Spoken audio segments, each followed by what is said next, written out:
Assalamualaikum warahmatullahi wabarakatuh. Saya Fitria Elisa akan membahas tentang psikologi tipologi. Apa itu psikologi tipologi? Tipologi adalah ilmu yang mempelajari tentang pengelompokan berdasarkan tipe atau jenis. Secara lebih spesifik, kata ini dapat merujuk kepada 1. Tipologi antropologi, pembagian budaya menurut suku dan bangsa. Yang kedua, tipologi arkeologi, klasifikasi benda menurut karakteristiknya.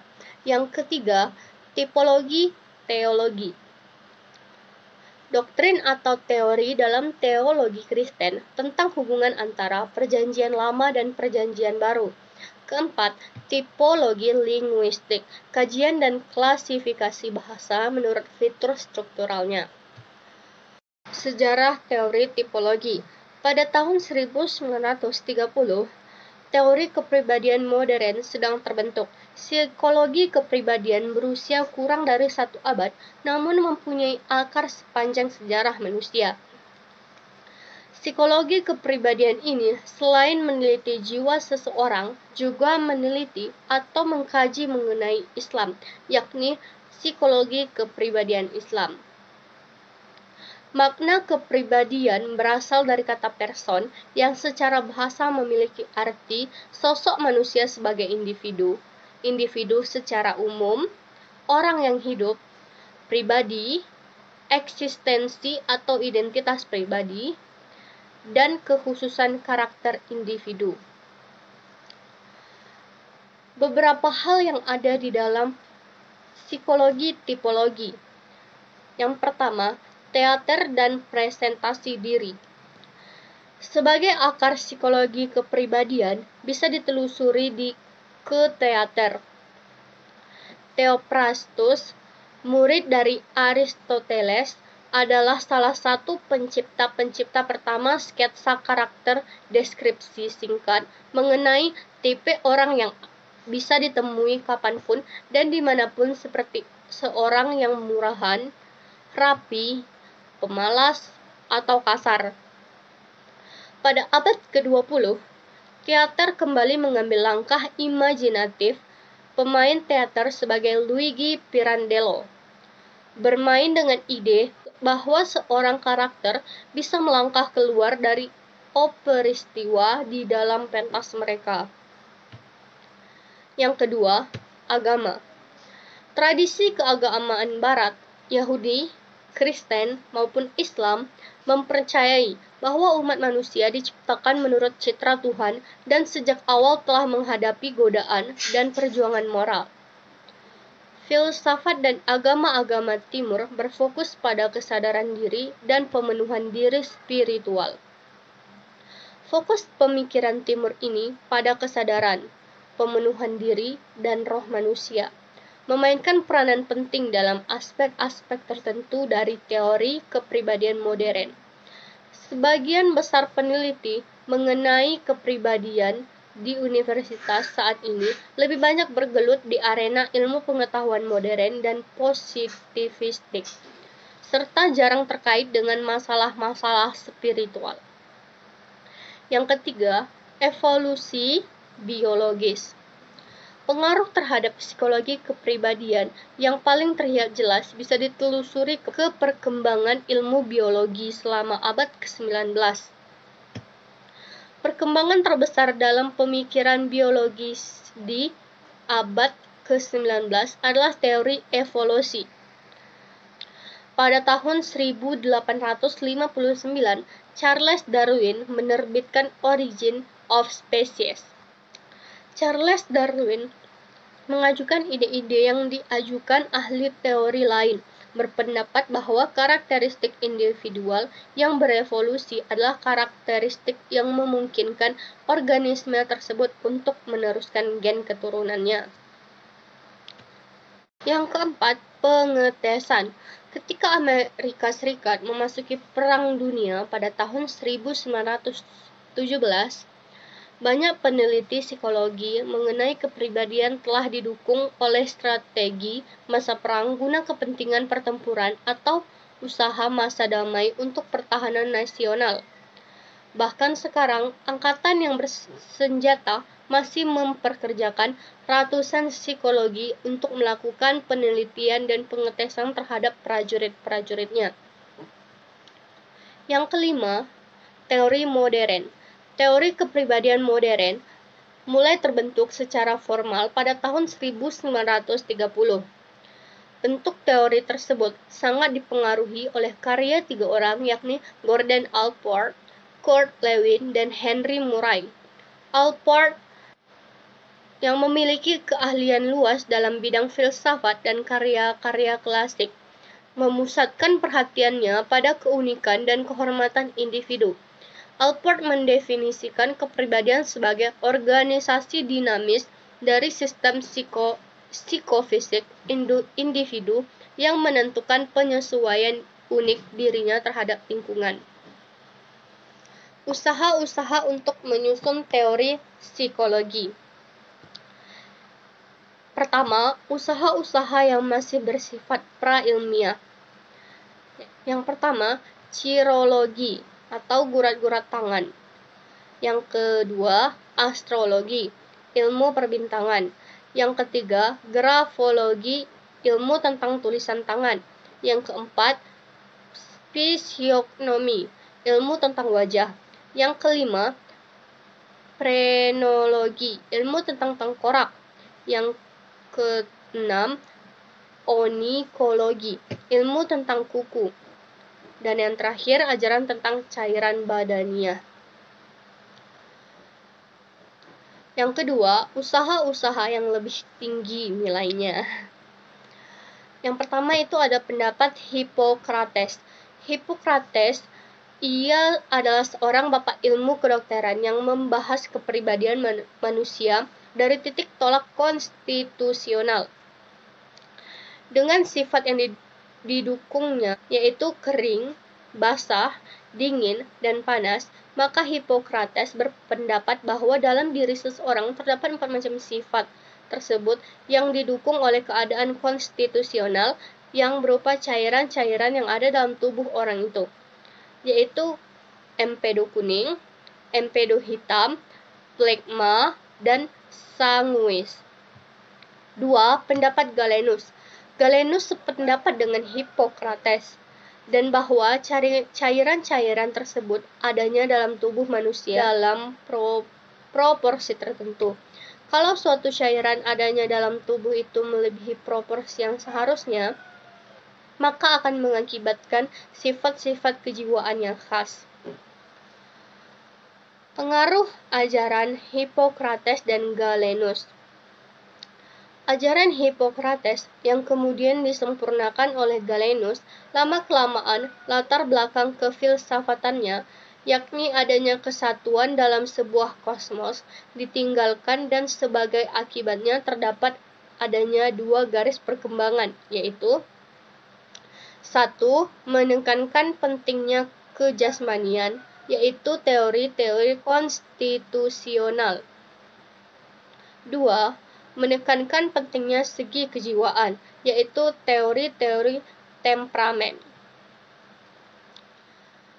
Tipologi berdasarkan konstitusional. Tipologi mazhab Italia. Yang pertama, teori De Giovanni, hukum deformasi. Pada tahun 1880, De Giovanni menerbitkan karyanya yang berjudul Morfologi del Corpo Umano. Secara singkat, pendapat De Giovanni tersebut adalah bahwa ada 3 macam tubuh manusia, yaitu yang pertama, orang dengan togok kecil cenderung untuk mempunyai bentuk tubuh yang panjang dan mempunyai hubungan dengan habitus thesis. Yang kedua, orang dengan togok besar cenderung untuk mempunyai bentuk tubuh yang pendek yang mempunyai hubungan dengan habitus apoplektis. Yang ketiga, orang-orang dengan togok normal cenderung untuk mempunyai proporsi badan yang normal. 2. Tipologi Viola. Berdasarkan penyelidikan Viola, dia berhasil menemukan adanya 3 golongan tubuh manusia, yakni yang pertama, mikroplanis, yaitu bentuk tubuh yang ukurannya menegak lebih daripada perbandingan biasa, sehingga tubuh kelihatan jangkung. Yang kedua, makroplanis, yaitu bentuk tubuh yang ukurannya mendatar lebih daripada dalam perbandingan biasa, sehingga tubuh kelihatan pendek. Yang ketiga, normoplanis, yaitu bentuk tubuh yang ukurannya menegak dan mendatar selaras, sehingga tubuh kelihatan selaras. Morfologi konstitusional mazhab Prancis mengadakan penggolong-golongan manusia atas dasar keadaan jasmania. Kategori yang dipakainya sebagai dasar ialah dominasi suatu fungsi fisiologi di dalam pertumbuhan organisme, seperti pada ahli psikologi Gestalt pada zaman itu yang berpendapat bahwa dalam menyelidiki konfigurasi total, orang harus memperhatikan gambaran dan latar belakang. Maka Sigaud berpendapat bahwa organisme manusia beserta anomalinya harus dimengerti sebagai fungsi daripada dasar dan sekitar. Jadi ada kerjasama antara dasar dan sekitar. Sekitar yang bermacam-macam itu digolongkan pada pokoknya dapat digolongkan menjadi 4 macam, yaitu yang pertama, berwujud udara yang menjadi sumber reaksi respiratoris. Yang kedua, berwujud makan yang menimbulkan reaksi digestif. Yang ketiga, berwujud keadaan alam yang menjadi dasar reaksi-reaksi maskuler.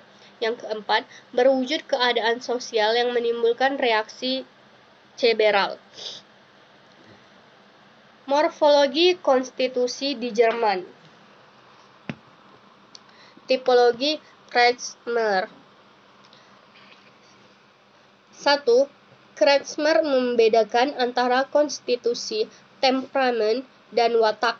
Selain itu, Kretschmer mendasarkan pada konstitusi jasmani sebagai berikut.